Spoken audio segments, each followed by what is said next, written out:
Nanawagan naman ang hari ng Cauayan City Police Station sa mga motorista lalo na sa mga dumaraan sa pambansang linsangan sa lungsod ng Cauayan na makiisa sa pinaigting na kampanya sa road safety. Ito ay kasunod ng mga natatanggap na reklamo ng kanilang tanggapan hinggil sa umano'y madalas at tuloy-tuloy na pagsasagawa ng checkpoint at inspection sa mga sasakyan.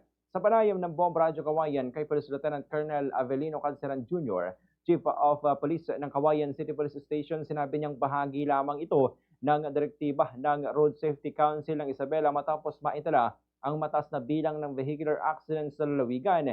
Ayon sa hepe, hindi lamang sa lungsod ng Cauayan naman ipinatutupad ang pinaigting na road safety operations, kundi maging sa iba pang bayan sa Isabela.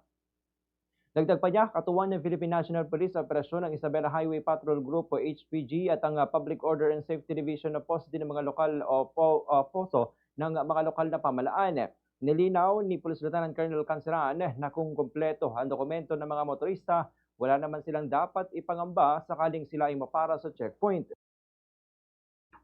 Hiniling din niya ang pangunawa ng publiko at huwag ituring na abala ang mga operasyon dahil sa layunin lamang nito na mabawasan ang bilang ng mga aksidente sa kalsada at masiguro ang kaligtasan ng lahat. Patay sa tala ng PNP at ng Road Safety Council mula nang ipatupad ang pinaigting na kampanya ay nakapagtala na ng pagbaba sa bilang ng mga vehicular accidents sa buong lalawigan ng Isabela. Ganito bahagi ng pahayag ni Police Lieutenant Colonel Avelino Canceran Jr.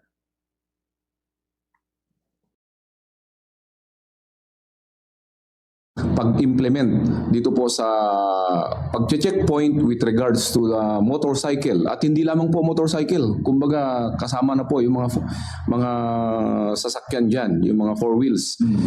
Tuloy-tuloy po yan at yan din ay sa pakikipagtulungan natin sa mga iba't ibang law enforcement agency kagaya po ng mga POSD at Land Transportation Office, yung mga kanila mga law enforcers nila at kasama rin po natin ang Highway Patrol Group. Yan po ay sinasagawa po natin nang sa gayon ay isa pong magiging intervention po natin.